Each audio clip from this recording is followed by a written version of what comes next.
Welcome back to another episode of Sketch Nerds, where we break down sketch comedy. What works, what doesn't work, what we like, what we don't like, and why. Today on Sketch Nerds, we'll be discussing sketches from The State and Saturday Night Live.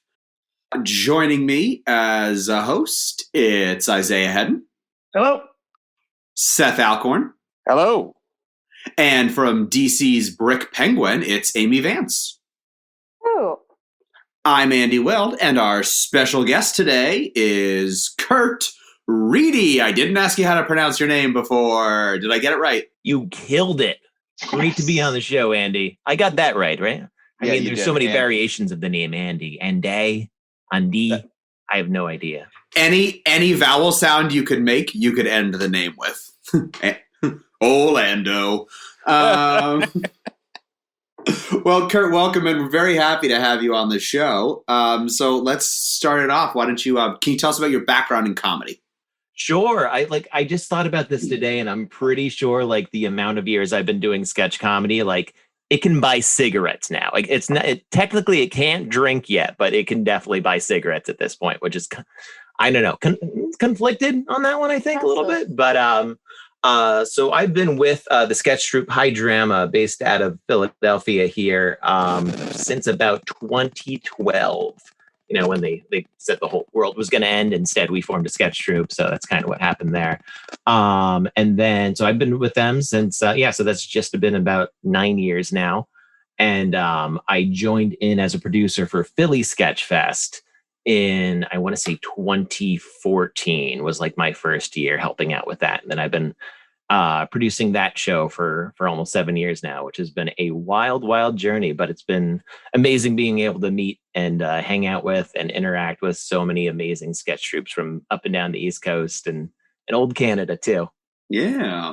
Well, let's start with High Dramma then. So that goes back. So how do you get into how do you join High Dramma in the first place? Were you looking for a sketch group? Was it something how did that come about? So I stumbled into it. So I was originally in a sketch troupe back in the Lehigh Valley, which is the Allentown, Bethlehem area of Pennsylvania. So I was in that for a few years, and then actually moved to the Philadelphia area and started working at this it was originally this e-commerce computer website. Then they bought a Mustang retailer website. Then all of a sudden we became about selling Mustangs. And I'm like, this is not anything in the wheelhouse of what I like. But the nice thing about that was that I met up with DC. So I was kind of in the ending stages of my sketch troupe. He just started what was High Dramma, his initial version of it with a completely different casting crew. Believe it was him and Jackie were in the original incarnation. And give us some last names for people who don't know. Jackie Wolfson, DC Fisher. They are two other cast members of High Dramma. And I believe they shared the stage with 3 to 4 other people that they graduated with from IUP. So that was the original incarnation. They were doing a monthly show at this small little theater in Fishtown in Philadelphia called the Walking Fish Theater, which sounded aggressive to me. I'm like, how are you doing a monthly sketch comedy show? I don't want anything to do with that. But I was writing a pilot at the time, a comedy pilot, and I had a whole bunch of awesome filmmaker friends at the time. So we were going to actually shoot the pilot for it. And then I cast in Philadelphia. DC recommended me to a bunch of people that were currently performing in High Dramma. So I hired Jackie, I hired DC for a bunch of crazy little bit parts in the piece, along with a few other folks. And I had just such a great time working with them on the comedy pilot that I started writing sketches for them for High Dramma. And then eventually I got up on stage and started doing my funny business with them. Nice. And so could High Dramma be described in a style? Do you have an approach to things, or is it just what's funny? Well, let's get it on the stage. I mean, we do the traditional where we have writers meetings, but we also, we write separately, we pitch ideas together. So the main crux of what we do with live shows is we have a banjo player that performs as our runner in between each sketch. So she will do, our banjo player's name is Josie. She will do a, like a song that's either like very much on the nose about what the last sketch was about, or she'll play some, popular song, but done in sort of a loud, screamy banjo style that kind of takes us through each sketch. So that kind of is like the narrative glue of the piece that holds all the, our very silly, very erratic ideas together. We all have like our own collective styles. Like, I have my stammery, awkward, fun stuff that I like to write. DC is like our guy that has ton of sketches where people generally love to scream at each other. There's lots of screamy DC sketches. That's which me. We love. That's my move. That's my move. Yeah, lots of anger in those that's being released, and I appreciate that. Those are always really fun to do. Jason Singer, who is a wonderful redheaded man that is in our sketch troupe, does a lot of very, very, very bizarre content, which we have to sort of navigate and turn into, releasable content. But he is the sort of like the weird Andy Kaufman-esque brainchild that kind of gives us some initial crazy concepts that we can kind of turn into some more narrative focused content, which we love a lot. But do we have a very signature style? I don't know. It's a grab bag of very different comedic minds kind of all mixed together and having a lot of fun. I know. I think we'd probably say the same thing for Bad Medicine. And Amy, would you say the same thing for Brick Penguin? Yeah. Or do you Yeah. Grab bag. I like to think of Bad Medicine. We're all very serious-minded and sober individuals with a practical outlook on life. And I'm drinking a beer right now. sober in the non-alcohol. Oh, never mind. Curt, we've seen your group perform at different festivals. I think the last time we saw you guys might have been North Carolina. And you guys did a sketch, an audience sketch where you gave them all instruments in the front row and then yelled at them, which I thought was really great. So in my mind, when I think of you guys, I think of the energy in that sketch and just how you guys just like... Or you're just verbally accosting people and your audience, and it's just great. So you guys bring a certain level of energy to your stuff. It's always going to be up here, We have a series where like we do like little solo runners in between a lot of our sketches, where we have different individual members of the troupe trying and failing to perform some big elaborate talent on stage. And one was, Jackie was this like expert conductor. And so what she did was like she handed out all these toy instruments to the crowd, and then she tried to conduct them into a piece, which just obviously just turned into absolute chaos. And then, it screams and accosts them for about 2 minutes, which is a wonderful piece to get the crowd on your side for sure. Exactly. The worst part about that sketch is trying. Oh, what was that? Screaming at the audiences. So that's the gold standard of sketch comedy. Really involving the audience at all is a little risky. Oh yeah, but we love that stuff. And like one of the worst parts about that one is trying to get the small instruments back from the audience, because like half the time they have such a fun time playing them that you literally have to snatch them out of their hands. We're like, no, these are props. Please give them back. All right, Curt. And so you also mentioned being very involved in Philly Sketchfest. Can you tell us about kind of the history of your involvement in that? What Philly Sketchfest is, why it's really great? Yeah, how you got involved? Why is Philly Sketchfest? No, so we've been running. So I joined in I want to say around 2014. It's been going since 2008. It was started by Ben Marr, Dave Taruso, and Matt Lally, who were in a old sketch comedy troupe from Philadelphia called the Animosity Pierre. So they sort of initiated it. It was very small scale. It was like a one night festival with maybe like 6 to 8 groups all jammed in together. And then it sort of operated like that for a few years. And then it started to grow and grow and grow. In 2014, myself and Brian Kelly sort of took it over, and we wanted it to be like a multi-night big epic thing. We're as epic as it can be without like a proper budget, I guess you could say. But yeah, it blossomed into like a 5-night festival that when, in non-quarantine times, it blossomed into a 5-night comedy festival that sort of runs the gamut across the city. It's about 3 shows a night, 3 acts per show, done in multiple venues across Philadelphia. Over the last couple of years, we also incorporated a a film festival into it, which has gone really, really well. We're excited about last year too, because we were able to have a virtual version of the film festival that actually went even better. More groups, more submissions, a longer format, more people viewing, just because it was people from all around the world that got to tune in. So that was more super submission cool. fees for you. Yeah, I mean, I don't want to talk about that publicly, but I maybe kept about half and bought a jet ski. But, we're not talking about that right now, guys. Okay. Boy, if half equals a jet ski, you're doing great. Bear in mind, the jet ski did not run. I was halfway out into the ocean and there was a lot of paddling involved. But I bought it, so I was happy about that. More like a prop plane jet ski, a twin otter jet ski.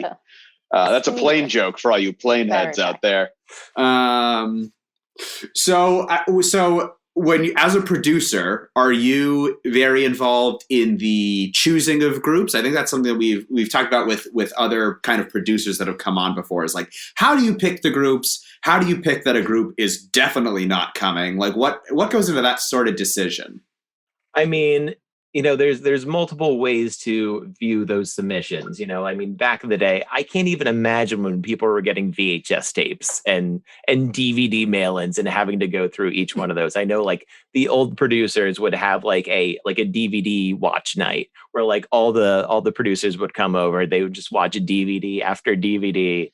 Sometimes pull it after 10 minutes, being like, okay, this is a hard no. We don't need to watch any more of this, right? All right, we're going to pull this out. We kind of do the same thing when we're approaching it. All these YouTube and Vimeo selections that we get. It can be challenging because you always have to be careful of, like, even if 10 minutes go by and you're not laughing like a maniac, there is sort of slow burn sketch comedy that you do need to be hyper aware of. So like you have to be very, very careful about not automatically dismissing something just because they're not getting to the joke.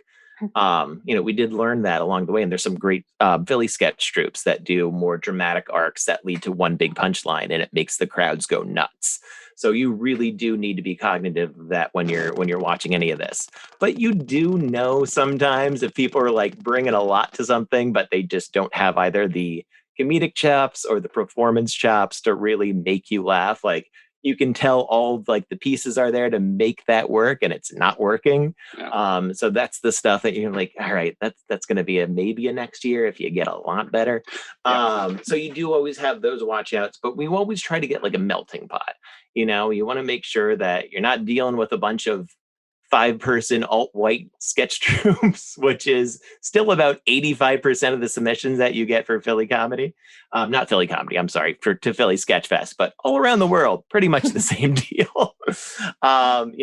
It was always really exciting back in the day when you had like 2 girls that were also in the sketch troupe. But I mean, you really are seeing, I think a lot of more people are conscious of that now. You see a lot more representation in sketch comedy. And I think, is that like a conscious goal as you're picking acts to make sure that you're? I mean, I feel that should be a conscious goal, no matter what type of festival you're putting out at this point. Yeah. If it's not, then you need to sort of reassess what you're doing in general. I guess with that question, I either gave you a softball or a way to bury yourself. Yeah, things could go not real a great dark here. I went in the opposite direction. No, but it's something that you really do have to keep in mind. There's so many variances, and there's sort of social, societal stuff that you want to hit. But at the end of the day, you want to make sure that everything is as funny and hilarious as possible. And you want to make sure that it's going to work for a live audience, and that if you're getting a crowd of, maybe non-comedy fans or just people off the street, you're going to have a varied selection that, like, okay, maybe if they don't like this very like absurdist piece, they're going to like this like eager to please high energy piece directly aside of it. So you want to just make sure that you're curating for like a very broad crowd at the same time. I think that's a key to any festival, is that you want the widest range of varying degrees of comedy imaginable. Yeah, I think that makes a lot of sense. Amy from Big Penguin has been a lot involved in Philly Sketchfest scene. What is your guys' experience with it? Like, what do you guys like in your rank of festivals? Like, what do you guys get from going and being there and being a part of it? We love Philly. First of all, we love Curt, and we love Philly. And we love High Dramma. I just want to say, for the record, that Philly's Sketchfest has the best application. It's the most straightforward because, for example, right, the focus is on like, give me the links to your, your material, right? Like that's basically the application. Like there's some other stuff too. Right? It's a good application. I mean, they're checking all the boxes, but like other applications, they make you, you have to have 15 minutes of edited material, and then you have to list all this information about the bio of the group and the resume and all this crap, and then you just have to do it again if you get accepted. But not Philly. Philly's you're on the ball, Curt, over there. I know exactly what festivals you're talking about. Yeah. And we love those festivals, but holy, drives me crazy. Yeah. I'm like, all right. So we're doing the short description and then the long description and then individual descriptions about ourselves. Yeah. Yeah. It's just, that can drive you bananas. We try to streamline that as much as possible. If we like you, we're going to ask for a little bit more information before we put you on stage. Yeah. But we're not going to put people through the ringer. It's hard enough when you're like, it's festival season and you're trying to apply to like 15 different festivals. Right. Like it turns into like applying for a job, essentially. Right. It does. Same amount of effort into it. So I just wanted to say that for the record because it's a really straightforward application. And yes, we strive to be the LinkedIn automatic apply of sketch comedy. My favorite way to apply to a job. LinkedIn apply done. I'm just going to connect this to my Facebook, and then I've already applied. I don't have to do anything. My least favorite thing in festival applications is when you have to list all of the group members in one box, and the next box is you have to list all of their email addresses. Yeah, you have to do it separately, God. And it's like Jesus. God and Lord, then like what? Oh, some of them asked for phone numbers. I'm like, I don't even know. Yeah, exactly. How do I get that information? I talk to these people over Google. Like I talk to these people over email and in person. Like they just show up at my house and then we write. We briefly used Slack and no one wanted to use it. No.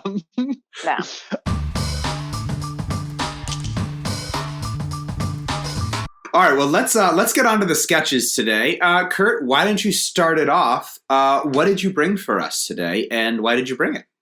So for the show, I brought Taco Mailman from MTV's The State. I believe it's called Taco Man, Curt. I want to call it Taco Mailman. We all do. I'm calling it that since a young man, and I don't want to let it go.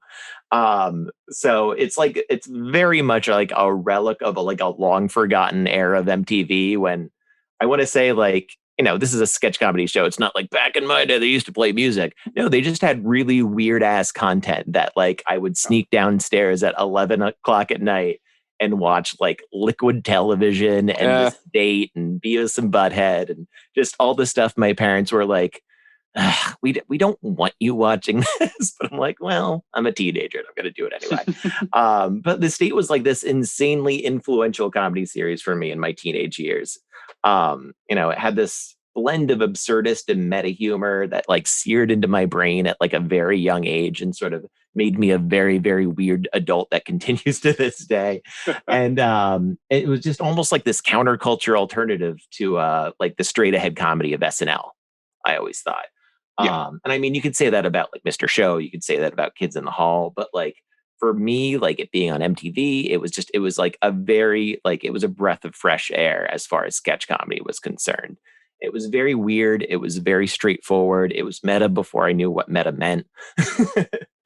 And the Taco Man sketch, Taco Man, I think it kind of sums up sort of their particular style of sort of straight ahead, but not incredibly deep, not incredibly layered, but just very surprisingly funny. This sketch features Michael Ian Black and Kevin Allison having this wonderfully bizarre interaction on a quiet suburban street. There's some memorable appearances from David Wayne and Tom Lennon as well. So yeah, let's take a listen. Check it out. Here's a clip. The wife and I noticed that since the tacos started coming, the mail doesn't so much come as often or at all. Jake, what I'm getting at is, where's our mail? Yeah, you want to know about the mail. Here's the mail situation. I can't fit both the mail and the tacos in the bag. It's hard enough fitting the tacos. I'll level with you. These bags weren't designed for tacos. That's kind of what I'm getting at, Jake. All right. Well, that is fun and great to hear. So let's get into it. So what you alluded to this a little bit in your kind of description at the top, but this sketch just kind of starts with an absurd premise and doesn't hide that it has an absurd premise. It's just like from the jump, the mailman is delivering tacos, not mail. And it stood out to me because I feel like, so often while you're trying to get to the game on the first page or whatever, as someone from UCB might tell you to do, but like there's not even like trying to establish that there is a world. You're just establishing that the world is absurd, which I thought was a really fun way to start the sketch. It really stood out to me. Yeah, I mean, like we always talk, especially when people are trying to dissect sketches, they're always like, I love the sketch because it's very layered. It goes to these very unexpected places. I was thrown off every like 5 seconds with this new reveal. That's kind of not how this operates. And it's not how a lot of the state sketch comedy operates. You're right. They get to the game of the scene immediately. The man walks down the street and he puts a taco in a mailbox. And you're just like, hey, this is weird. I'm doing a weird thing. Let's talk about it. Which I love. The game, you establish your scene, which is, a suburban street. You establish your mailman, and then boom, you establish your game. And, it elevates and it escalates through Michael Ian Black having a conversation, not about, it's not an argument. It's him just talking about how much he loves the tacos, but it's providing a very minor inconvenience in his life. Yeah.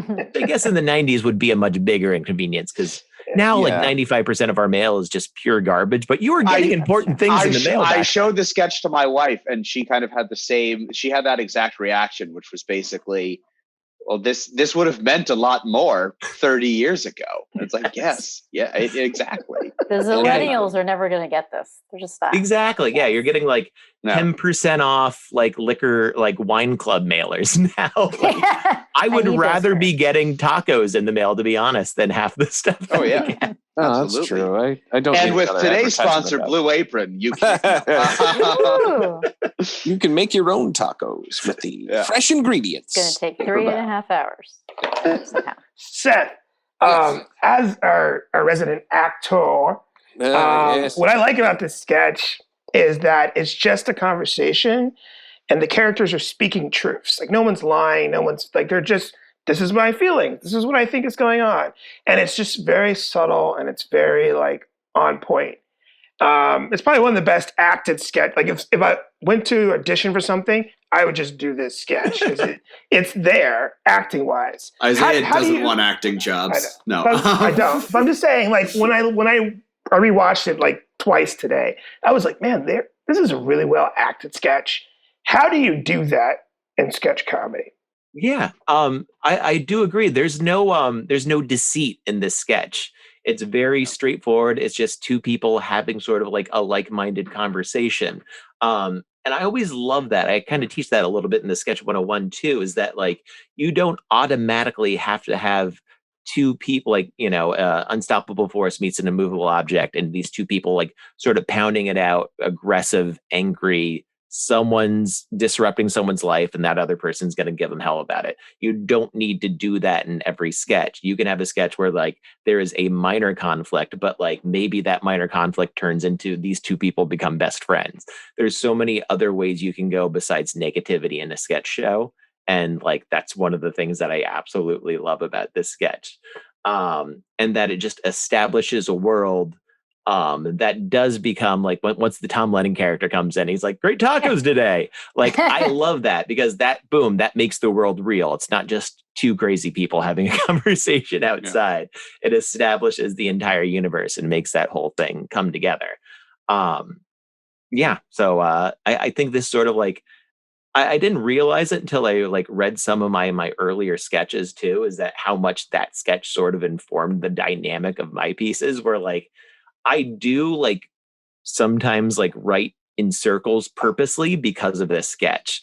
Where like I love like a repetition of like one ridiculous thing sort of getting drawn out to the point where like you're finding new fun ways to go through the repetition. And that's one of the things that I think I carried through from this sketch. I really like, just kind of along those lines. I love the interaction that like between these two characters. And I just love the way that they talk to each other.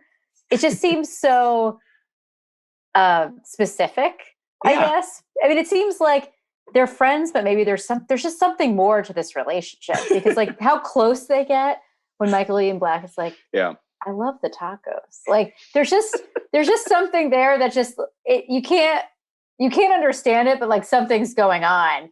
And the fact that everyone in this community probably has this relationship with the mailman, that just this oddly specific relationship where they have to kind of treat him in a specific way. Yeah, it's like it's like a boss. Yeah, it's like a boss talking to an employee that like messed up, but it's like his first strike and he doesn't want to upset him. Right. It does have very boss talking to employee vibes. Like just the very me close and the wife space. were talking, and as we noticed, it's a little bit Gary Cole in Office Space, even a little bit of that vibe. I know that's put the mail in the mailbox. Michael Ian Black has a very specific wheelhouse, and this is like 100% it. Oh yeah, 100%. Yeah, he shines in this. And I loved, I'm so happy like Isaiah sent the Zoom version of this sketch as well that they did for like the quarantine Zoom revival of the state. And just watching MIB just not be able to maintain a straight face while Kevin Allison was talking. I did not watch that version. Perhaps I should. It's okay. It's better than the first version Isaiah sent around. Oh, the two kids? Just two kids in 1999 reenacting. I honestly love that, though. That was because it was just so funny.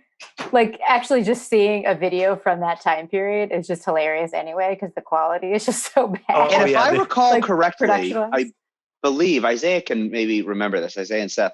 The first sketch from the state that we talked about on this show was the hormone sketch. And I believe the first version of that we found was also someone performing it at like a high school, which is a weird place to perform that sketch. I mean, it's the perfect place to perform that sketch. The state needs to put more of their sketches on YouTube. Just do it, guys. It's that time. Just put it all up there. Behind the paywall. Come on. And if you notice, all these sketches are like, you know, like you're seeing all these videos from like 2002, 2003 uploads from kids that like when YouTube first came on, because the state was nowhere for like, I want to say like 15 years. There was no DVDs available. There was no clips on YouTube. There was nothing. Well, it was posted on those like weird, like, remember those weird like websites where you could watch like accidents like E-Bombs World kind of thing? Yes, they were like albino black E-Bombs World. They couldn't do anything because of the music rights. Because MTV just underscored their sketches with whatever was popular at the time. So when the state went to try to sell get their DVDs to sell, they had to sort through all of these music rights, or I think what they went back and did with at least some of them was to change the music to what they originally put on the sketch. Yeah. You lost all licensing, and that's the same thing with Beavis and Butthead. If you watch an episode of Beavis and Butthead now, there's no music videos in it. They don't do any of the music video bits because they don't have the rights to show the music videos in any of the DVD collections. So it's only this, like the Beavis and Butthead sketches, which in my opinion are a lot less funny than the actual music video stuff. I at one point had the Time Life Beavis and Butthead collection. So, remember when Time Life was like a prestigious archive? Vaguely. They don't.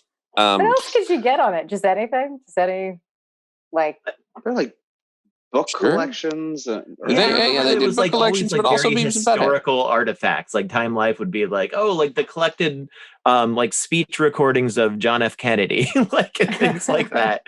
And now they're like, and if you like that, you love Butthead. Yeah, they had some real weird, stuff on there with Kennedy being like, I am the great Cornholio, like that kind of shit. So. I just love this idea of like, that I don't know if this is true or not, but like a time period where people were just like kids were just reenacting sketches and videotaping them because like they couldn't find the content. Yeah, that's just, all we have. I love it. I've heard this before, and like a lot of people, I feel like earlier generations, but like starting in high school, like doing Monty Python sketches for a talent show or something. Oh yeah. Like that. Oh, I was at a thespian conference in 1990. That's a word for actor. Yeah, yes, it is. A thespian conference. Any high school student with the money could join. But somebody did Four Yorkshiremen. Which is a great sketch. It is a great sketch. But yeah, somebody did Four Yorkshiremen at a thespian conference. And I'm like, I knew what it was. But I was like, that's okay, sure, fine, go ahead. I have like a very weird phantom memory of being in elementary school and there was some talent show. And I think I might have done like a Wayne and Garth thing with someone. But like, there must be some trauma associated with it because like I remember like a sense memory of it happening, but nothing about it. Oh no, what happened? No. Didn't go well, huh? What? Tough crowd. I think it's just, you're like a 10-year-old doing Wayne and Garth is probably not something that shined comedically at the time. Yeah, the teachers wouldn't really. Let's go back to this sketch, because one thing I wanted to talk about is the end of this sketch. Yes. Oh my God. Because Disappearing mailman. I love the So the series of things that happened at the end. The mailman walks off into nothingness. Michael Ian Black says, that was the longest conversation I've ever had. I believe that's David Wayne as his wife. Yeah. That is David Wayne. David Wayne is playing his wife. There is at least one woman, I believe only one woman, in the state. So she could have played that role. And then the mailbox also walks away. So I don't know. Seth, what's happening at the end of that sketch? Honestly, I have to say it felt like they didn't know how to get out of it. Like I do love the mailman disappearing when he walks away. I think that's a good note. And I think Michael Ian Black saying that's the longest conversation I ever had. I think he could have stopped there. But then the mailbox walks away. And it's like, why is the mailbox walking away? It's So like if perhaps the mailbox had said tacos, well, it was walking away or something like that. I don't know. yeah, that talks about its indigestion after consuming too many tacos on a daily basis. My theory is that when did the first Back to the Future come out? Do we know? Can't remember. In relation to the sketch? 1985. Oh, so after. 85. Okay, so before the sketch. Yeah. Yes. Well before, yes. Yeah. It's very Back to the future-y to me because it's like, right, the mailman no longer exists, is ceasing to exist because he's done, right? So the mailbox doesn't exist either. Ooh, and okay. Like the picture's changing. Ooh, Amy, I like that read. I had not thought about it that way. I like that the mailbox has no purpose to fill anymore. I am now accepting that as canon. I feel like that is the way to go. Yeah. So one of the perks of being in Kevin Allison's like sketch workshop, like I did his first sketch comedy workshop in 2004 at the People's Improv Theater in New York City. I think it was like R.I.P. Yeah, this was like the original. Yeah, is it like officially done? I think they might still have their like upstairs version. Yeah, they lost the big space. They're using the small space now. Oh, okay. Yeah, my mistake. Big them up. Yeah, Big 'em up. I think that's like the last sort of grasp at that theater. But I went there when it was only like the theater above the Chinese food store in New York City. But like I took it so long ago. I think it was the first year the People's Improv Theater opened. So our first couple classes weren't at the People's Improv Theater. It was at Kevin Allison's boyfriend's dojo. So that's I an was awesome like, sentence. Yeah. So I was, it was 2004. It was like, I was still in college and still loved the state, still do, but like, I was still like in the throes of like still feeling like a teenager and like that still meaning a lot to me. So when I walk into this dojo, the first thing I see is Kevin Allison setting up chairs next to one of those fight dummies. And I'm like, this is the most surreal thing that has ever happened to me. But we did get to watch. We got to watch Taco Man, and with Kevin, and then he talked about the sketch after we watched Taco Man, and he revealed that the ending of it, the whole mailbox thing, was that there was a cut, but no one said cut. So the guy that was the mailbox wasn't attached to anything. It was a prop mailbox that a guy was holding up underneath. And That's so when they very yelled odd. cut, he just walked away with it. But like the scene actually hadn't stopped. Oh. That's So they awesome. improvised goodbye mailbox Oh, as God. the mailbox is walking away.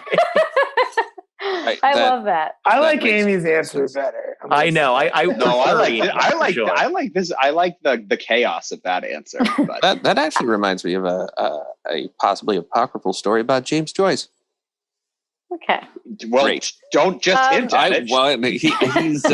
He's dictating Finnegan's Wake. One of the people transcribing, by the way, is Samuel Beckett. And when they The go to famous read, dog show The- shower. the famous dog show guy, yeah, Samuel Beckett, Oh, the yeah. doctor guy. When they go to read back that day's transcriptions, two of the transcribers have come in, and two of them don't. And when they think about what had happened, somebody had come to the door and knocked, and James Joyce had said, "Come in," and two of them wrote it down. And James Joyce looked at him and said, "Keep it in." Mm. Because if you've ever tried to read Finnegan's Wake, that whatever you want to put in that book, it's fine. But I love how like kind of bad the sketch looks too, because like Yeah. Oh yeah. You Oh tell it's handheld. You can tell like they just ran outside and shot it somewhere. yeah.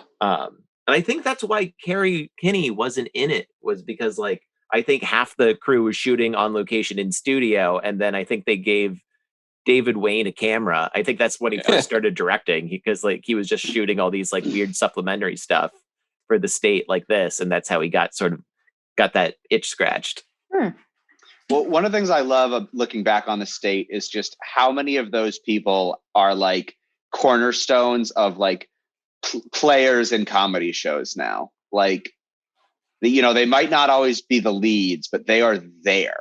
Oh yeah, like it's amazing how many of those people. Yeah, you connect that to like Wet Hot American Summer, and just how Yeah. like everybody just So good. offshoots from that film into like the modern comedy landscape. It's absolutely wild how much has like evolved from that piece. Like you kind of look at like, obviously Saturday Night Live has its, very many, classic comedic offshoots, but then you look at the state, like sort of really influence, I guess, like sort of the modern dynamic of like meta referential, but like more conversational, I guess, comedy, you could say. This sketch is very intimate. Like we talked about it earlier, but there is really just this intimate conversation that's happening in this sketch. It's some of it is the closeness, and some of it just is the way the dialogue is written. It's two people who know each other. And I know that's something I remember taking a class with somebody. They were talking about basically like it's important to establish whether or not your people having a conversation, like establish that relationship. If they're talking about relationships, it must have been Second City, but like, establishing those relationships being so important. And it's clear that there's a relationship here.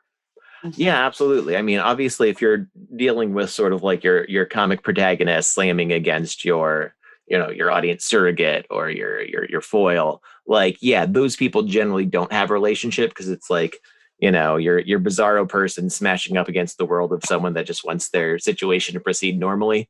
Those are the people that you can get away with not having that sort of dynamic. But if you're having two friends having an argument, or if you're having, two neighbors having an argument, you're going to have a situation like this where a relationship's being established, but you want that conversation or conflict to proceed, a little bit more dialed down. It's like your first stab at having sort of a negative disagreement with someone.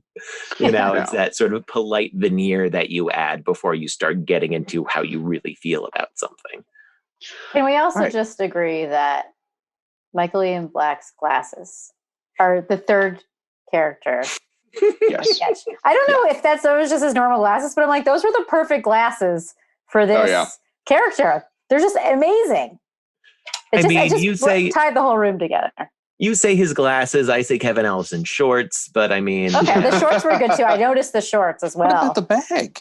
Does no one care for the bag? The I bag. loved great. the bag in that like comedic recreation sketch Isaiah said, because that kid like was fumbling for a while to get the taco out, and they did not cut. No, they didn't cut. Nice. That was a lot of fun.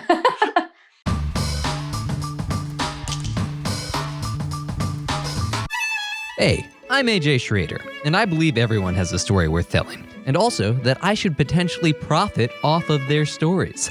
That's why I started the podcast I Wrote You a Pilot, where each episode I talk to a not yet famous person about their television interest, and then make them read a television pilot I hastily wrote for them with the hopes of catching the eyes of the president of television. It's available on most major podcast platforms, or you can find out more directly at iwroteyouapilot.podbean.com. All right, welcome back. It's time for our second sketch of the day. Today's sketch is brought to us by Seth. Seth, what did you bring for us? I brought the Continental, and now I'm not sure why. But the Continental is a long-running sketch on Saturday Night Live, which is performed by long-running guest host Christopher Walken. I actually don't know how many of them there have been, but I think quite a few, like more than a dozen Continental sketches. It is based on a TV show from, I believe, it ran 1951 and 1952 called The Continental, which is set up in the same way. It's single camera. The camera is just looking at the whoever it was, and he did direct address to the camera. And that's all I really was able to find out about it because no clips remain. So Tragic. Yeah. A little bit more about that, but if you've never seen one, Christopher Walken plays a really creepy guy who sounds vaguely European and keeps trying to get women to sleep with him. That's pretty much it. Forgive me, my little frightened, wide-eyed doll.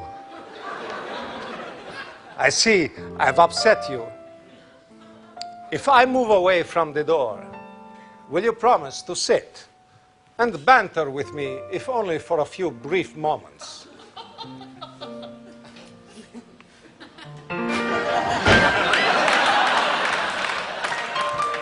You broke your promise, so I broke mine. I do not like to play games. I will find your glove, and you will go. But first, a glass of fine champagne.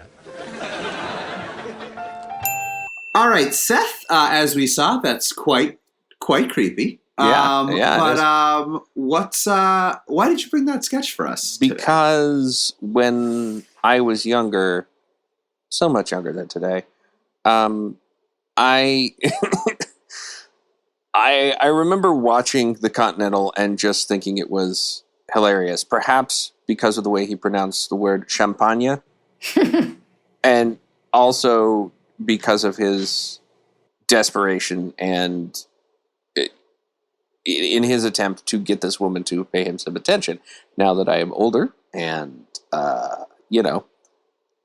let's see, Me Too has happened. And also I just, got older and learned some shit. This is gross and women have to deal with this all the time. So it's not that funny anymore. Yeah, for sure. If Christopher Walken was going to be in the Space Jam sequel, he would have absolutely have been cut for sure. Like it would. There's really not much difference between this and a Pepe Le Pew cartoon at all. Oh God, no! It kind of has the same dynamic. I think the one thing that can maybe be said for the Continental is that there is less grabbing of the woman and holding her to the man's chest. It's more just blocking the exits, Just blocking the blocking the exit is rough, and it gets a huge laugh. I think part of that is his face, but it is rough. He makes a great face when he does it, but it's so rough. I think, one of the things I liked in this sketch is there's great prop comedy. The first cigarette that he has in the holder is horribly bent, which I found hysterical. And I think the biggest laugh at this point in the sketch, in this modern era, is for me putting the coat just askew on the rack, upside down, inside out. I was like, give me more Christopher Walken prop comedy. And the actual, after the multiple splashes on the face, the mustache becoming just slightly off. Him blowing on it for a couple beats to get a couple laughs before his next line was great. The unintentional humor of the the mustache glue or being dissolved by the champagne or whatever it is. It's just like the other thing about this is that all the terrible stuff in it aside, these things are long. They are all like 8 to 9 minutes long of what becomes the same joke presented in the same way. Yeah. Like he blocks the door in this 3 times, and that the 3 times happens within the space of like 2 minutes, pretty much. But it's just the thing I wanted to say really is that it's really a shame that we can't see the show that it was based on, because that might give us some context for it. And their whole point is that the host of this show just it sounded really creepy, and what he did was really creepy. And that's why we're doing this Continental sketch. But like, to make a point, they're still using Phil Hartman's voiceover to do this Continental sketch. To be fair, the one that we watched for this episode aired in 1992. Okay. So they did use his voice. Post they used it 3 times since he died. Post, yeah. And they do the same thing with whenever they like revise Wayne's World for SNL, they'll still do Phil Hartman's voice doing like the channel call out in the beginning. I think it's cool. I really love that they just continue to have him be a presence. Yeah, but I mean, just to give an example, like I say, the point I guess I was trying to make is that it's the same sketch. It basically hasn't changed since the first time it aired, which I'm going to say was 1990. 1990. And they were still doing these relatively recently. Yeah. I'm confused. I think I watched a different kind of Continental than maybe we were supposed to watch, but I mean, they're all, we've all agreed they're kind of the same. Yes. But what are these women doing? Are they advertising a product? Like, I'm just confused about why the women are there. Because in the one I watched, he was having them apply cosmetics. So I'm just like, I'm confused about what's going on. In the most recent one that you showed the behind the scenes on, he looked like he was wearing a lab coat. Okay. Yeah. What is happening? Yeah. From I watched 4 of these today because I wanted to see, and they're all. What a horrible way to spend an hour. So much of your day. I think a lot of it is he tricks them into coming into his apartment, and then they try to escape, and he stops them and begs for them to stop, but then doesn't stop being a dirty dog. And that's the sketch. And so who these women are almost doesn't matter. They're just women, and he is trying to be suave and is not hitting that. And like almost that is the joke in a sense. But for me, I don't know what other actor could play this role and it still be funny. I think it's just him, the way his seriousness, the seriousness he takes the role, and like how he says words, his body, and it's so him. That's what I'm laughing at. Like, I know what's bad, but that's what's making me laugh. There's definitely times couldn't play that role. That would be legally forbidden from playing that role. There's definitely times when I watched him, because I watched 2 of these. I watched, I think, the one I could find on YouTube, and then the one I sent around. Which, by the way, the woman is in there because she has left a glove. Or yes. Oh. And the other one I watched, I think he supposedly found a brooch. But I've heard that before. Yes. In one of them, actually, before we even get to see Christopher Walken, we see a woman run out of his apartment in. That's the one with the glove. That's the one with the glove. Yeah. So he says it's his sister off to meet her lover. Yes. Which is patently not true. I mean, I met my wife using the missing brooch technique, so I learned a lot. The old missing brooch. I knew it. What's her number? I gotta get that to her. Gotta talk some sense into her. There are definitely times for me when you look at his face and it's almost like he can't believe he's in the sketch. Like occasionally, like honestly, I would say the face that he makes when he goes to block the door to me reads as, I'm about to lose it. I don't know what I'm doing in this sketch. Like I'm about to just start laughing because this is so ridiculous. I think the sketch probably, like, they did it so many times because it was probably fun for them to sort of like maneuver. Because if you look at the behind the scenes, called the cameraman. The one question that I did have about it, that first 1990 sketch, there's definitely like a female hand that's doing the slapping. And then in the updated ones, they just put a glove on the male cameraman to make it seem like it's a woman each time. So I'm interested to see if it was one of the original female cast members, like walking directly aside of the cameraman each time and just doing the slap portion of it. Like, I want to see the behind the scenes on the original to see how they operated that. That's a good question. Yeah. Dear Saturday Night Live. Remember this sketch I bet you regret doing so many times? But it's one take. They couldn't have women after the first in the sketch after the first one. They're like, oh, absolutely it's a not. Probably liability not. at this point. So. They probably didn't want to be in it, to be honest. No, they probably didn't. I want to go back to one thing about it being, if the first of these aired in 1990, that still means that it's a parody of something that was 40 years old at the time. Yeah. Like a show that ran for a direct parody of a show that ran for one season 40 years ago just seems like a crazy thing to do. It's just like, it's hard to see how that gets out of the writer's room. Right. Like if someone came in and pitched that, you go, no. Like I have to think that it seems like the kind of thing that Walken liked. Yeah. Like that he would have found it funny to do. And then that they needed the 10-to-1 slot filled. Yeah. That one day in 1990. Because I believe it will run at other times now, or I kind of remember seeing it at other times when I was younger, but it still feels like a 10-to-1. Yeah, it Yes, it definitely does. I mean, they just did a Muppet sketch on SNL. So Another one? yeah, They and did. they had this old Broadway thing, and I'm just forgot. like, what are we doing over here?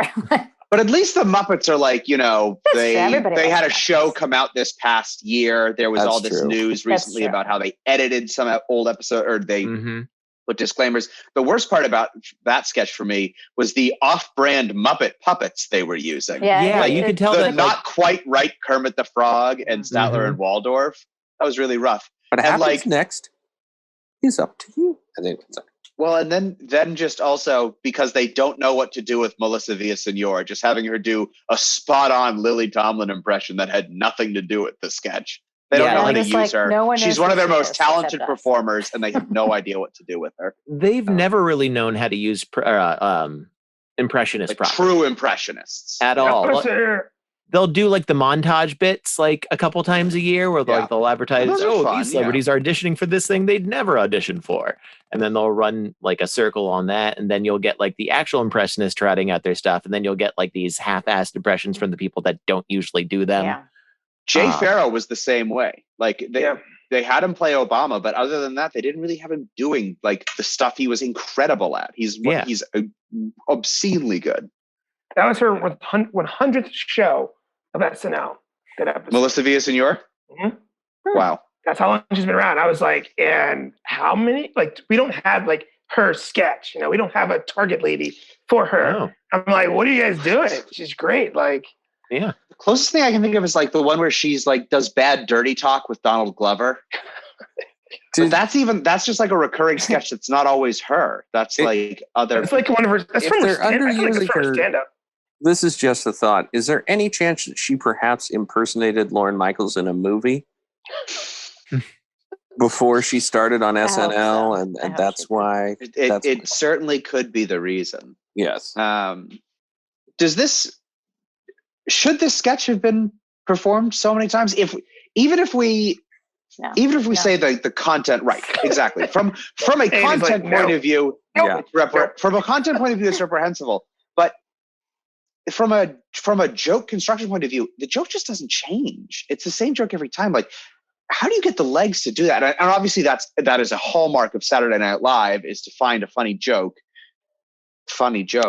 and to run it into the ground. But like, it just seems absurd to me that they did this so many times. I think it was something Walken liked. Like, I can see him, coming in. I don't know how many times he's hosted SNL at this point, but he's way beyond the Five Timers Club. Oh, yeah. And I could see him walking into the writer's room and asking whether they're going to do a Continental sketch that week. Yeah.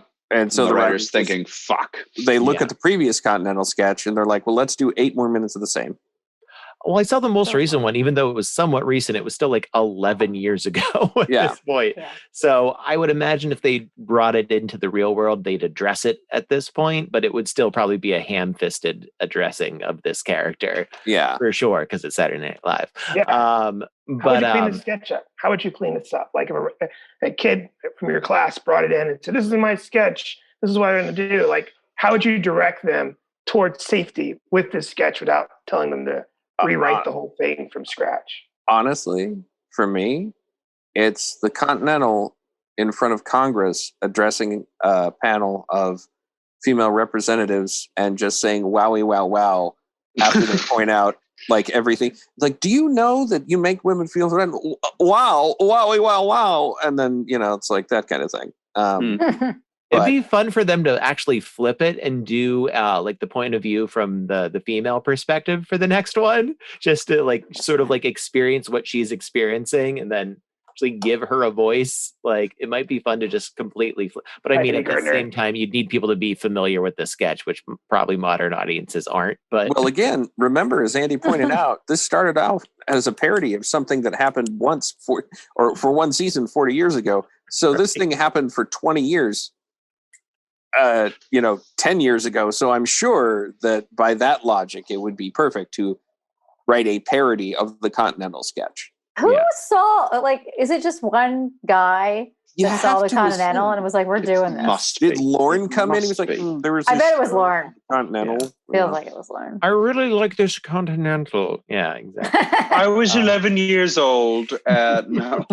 And the Continental played. But I think the Terrible appeal of line the like this. original one was like, you have to think 1990 Christopher Walken isn't our Christopher Walken. Right. Like, He's not a parody of Christopher Walken. No, so he was only doing villain roles. He was doing deep-seated dramas, like Mhm. really dark characters. So By probably then. seeing him as this Continental character was probably like very therapeutic for the audience. It was probably like a shocking, silly thing to see Christopher Walken doing this. So that was probably like a big audience release. You're like, wow, he can do silly characters. Who would have thought? I think my favorite Walken sketch, which I believe we've talked about, is still the Dead Zone. Oh, when he's doing the Dead Zone. He's The doing, Dead like, Zone where low he can only stakes. see minor mishaps. Well, But like I think SNL was sort of his, like, we talk about like how Leslie Nielsen was, he used to be like this dramatic character actor before he did the Naked Gun films. Like Right. SNL was sort of Christopher Walken's, oh wait, we've been looking at this guy entirely wrong for the last Yeah. 30 years. Yeah.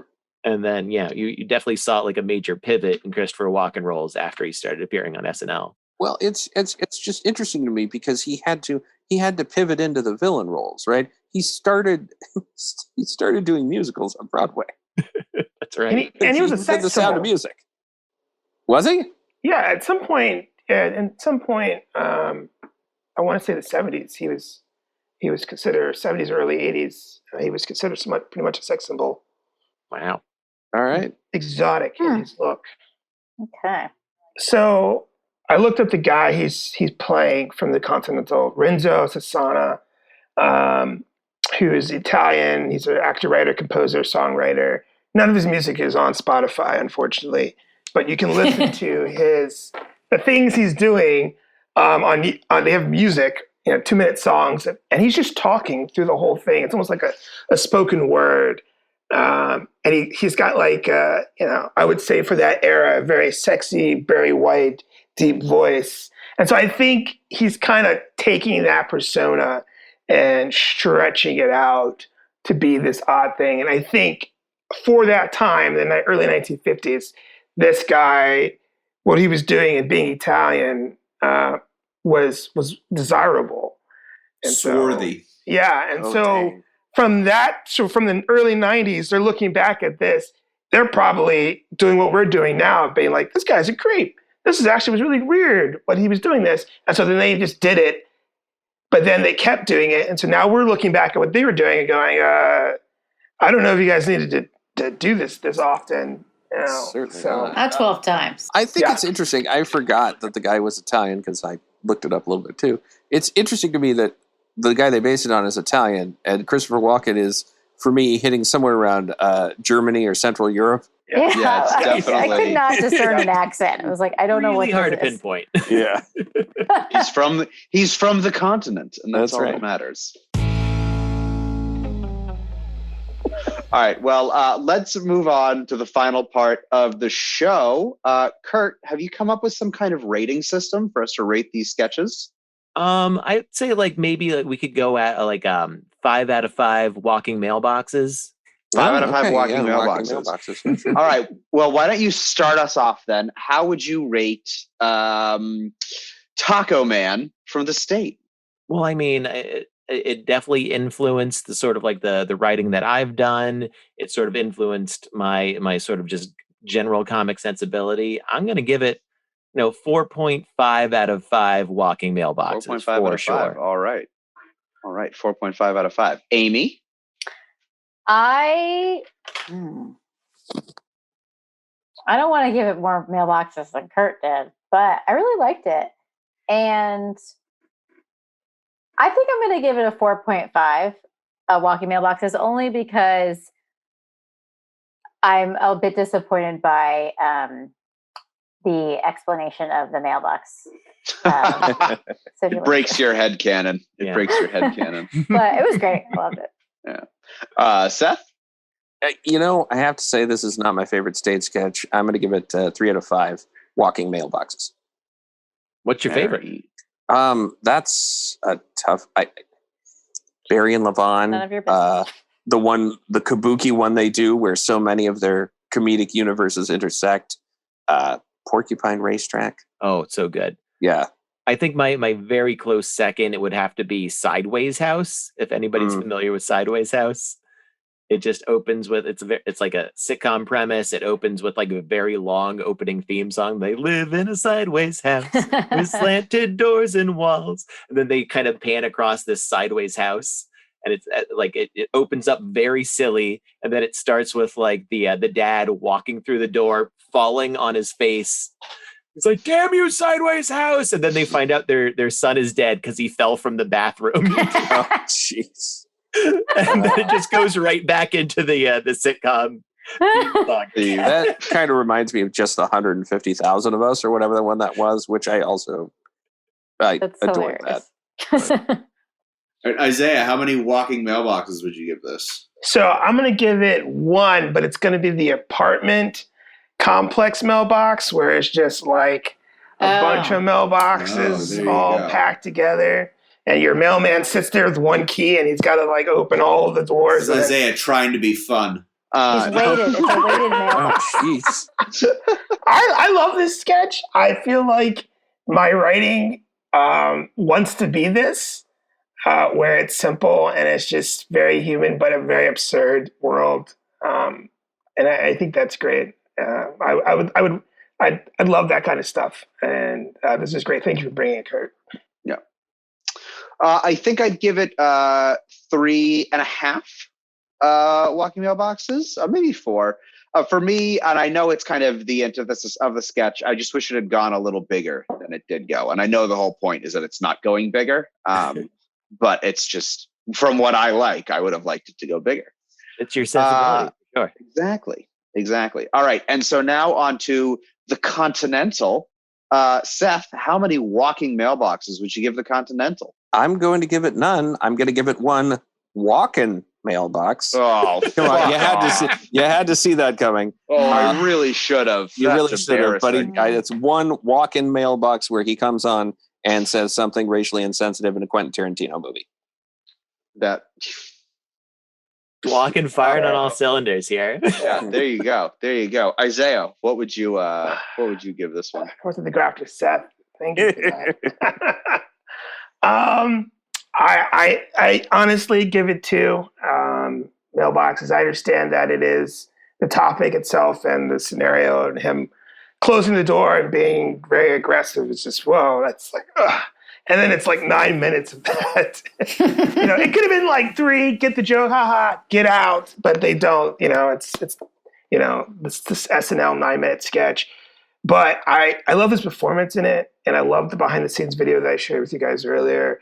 of just him and the dance he's doing with the cameraman and the crew as they're running around trying to put his cue cards on top of the camera, and just how serious he is about reading the lines and delivering it. And then like the camera goes away and you can see him kind of come out of it and then come back into it. And like, I'd watch him in anything. I love it when an old movie comes on and he just happens to be in it. And I'm like, oh, what is this about? You know, he's just one of those actors that I think maybe him and maybe Jim Carrey could have done this role. And, you know, I would be totally into it. But probably those are the only two guys that I'd be like, oh, it's Continental. Let's watch what happens. Completely different sketch with Jim Carrey. Totally different sketch. Yeah.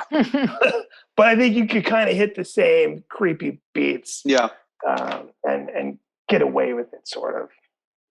Jim Carrey definitely would have fell off that ladder that he was walking up at that one point. Yeah. I think for me, this one would probably be like a one walking mailbox, just because I think I liked some of the prop comedy that happened in it. I enjoyed that, but otherwise I didn't find a whole lot that was ridiculous. Because I didn't frankly find his performance terribly funny. I just thought it was kind of, I don't know, like I guess like some of his line deliveries are fine, but I don't know. I just didn't really enjoy it all that much. Amy, what did you think? I liked the part where it started and then you heard Phil Hartman's voice and then you saw the door with the Continental. And then that's the part I liked about it the most. So I'm going to give it a 1. Yeah. I mean, give it a 0 if you'd like to. He's funny, but I'm just like, I just can't really enjoy this anymore. Yeah. Yeah. But, you know, he's funny. He's very funny. And there are combo in the episode the sketch I watched, there was a joke about combos. And I love Yes, I saw the combo joke. Yes. That was good. You know, he's funny. Love me a good combo joke. And Curt, what did you think? I'm going to give it 2. You know, like I'm a behind the scenes sort of dude. I'm a director, writer, editor guy. So just what can't you do? I'm still trying to figure that out. What can I say? But no, just seeing like the technical aspects of it, I always thought was like super impressive. Yeah. Even as a kid, I'm just like, wow, how are they doing this? Where's the other side of the room? Like they use the space incredibly well. And I think that's the one testament to the 9-minute sketch that I think they get away with, is that it's a little bit more cinematic. So you can move around the room longer and it doesn't feel like it stretches as long, but it does. It's a long sketch and you feel it. There's a lot of repetition. But it is fun. Like I think his facial expressions are fun. I think his delivery and cadence is fun. He's entertaining to watch, and it doesn't completely. Something was appealing about this sketch that they made it do it like 9 to 11 times. I'm not sure how many. Nobody is definitely something appealing to this that someone latched onto. Wasn't us, but it was fun enough that I'll throw him a 2. All right. Well, thank you for being on today, Curt. If our listeners wanted to find you or High Dramma or Philly Sketchfest out in the world, where could we find you? Oh man, we got those ourname/.coms all over the place, so we're feeling good about that. But you can check us out on phillysketchfest.com. You can check us out on Facebook /Philly Sketchfest. You can check out High Dramma through either our Facebook at High Dramma with 2 M's. Right, that's very crucial. We got 2 M's in there because we silly, and YouTube. Make sure to check us out on YouTube. But man, we got some content that goes way back. So probably stay close to the newer ones. Let's go with the newer ones there. Let's go back and see how your stuff aged. I curated plenty of them. Oh yeah, no, I'll bet. A good tweet culling. All right. Well, Curt Riedy, thank you for being on the show today. We really appreciated it. Thank you all for listening. Thank you to Amy Vance for guest hosting. Amy, if our listeners wanted to find you out in the world, where could they do that? Wait, can I use my time to tell a very quick 1 minute story about Curt? You can do whatever you'd like to do with your time. It might get cut, but no. No. Tell the story. Okay. Well, first of all, brickpenguin.com. That's my sketch group. Check it out. We have a sketch on Zoom about our Zoom fart sketch. It's on YouTube. But anyway, my story about Curt is that I don't know how this got started, but we went to Philly Sketchfest, and my sketch comedy group decided to print gigantic size heads of like the producers of Philly Sketchfest. I don't know why we did this, but we were pandering probably. And I had Curt's head, which was like bigger than, it was the size of Curt, his whole body, in my hotel room. And like, as we were like putting the heads together on these sticks so that we could parade them around the stage. And I just remember thinking, like, if I'm murdered in this hotel room and there's like this life-size picture, bigger than life, of Curt's head on my hotel room bed, like, this is, I can't imagine. Kurt's going down. I was going to say, would I be the primary culprit? I don't know. You might. Or maybe, I don't know what the authorities would think. But anyway, that's all I wanted to share. So this isn't going to make good audio, but in honor of the podcast, I decided. No. Look at that. A lot of forehead there. Awesome. You know, it's A lot less grays, it's so I a- appreciate having this as a commemorative piece of. God, it doesn't even look like you. He held up The the best we head could for do. those who can't see. He held the head up. Yes, he held up the head. Yes. All right. Well, thank you all for joining us. Thank you to Curt. Thank you to Amy. Thank you to Isaiah. And thank you to Seth. I'm Andy Weld, and thanks for listening to another episode of Sketch Nerds. This episode was produced by Isaiah Hedden and recorded in Washington, D.C. The closing music tracks were provided by SoundtrackForEverything.com. All clips in this podcast were used in compliance with the U.S. Copyrights Act Fair Use Exemption for criticism and commentary. The Sketch Nerds podcast is brought to you by the sketch comedy group Bad Medicine, DC's best sketch comedy about the worst of humanity. For showtimes, videos, and funny t-shirts, please visit badmedicinecomedy.com.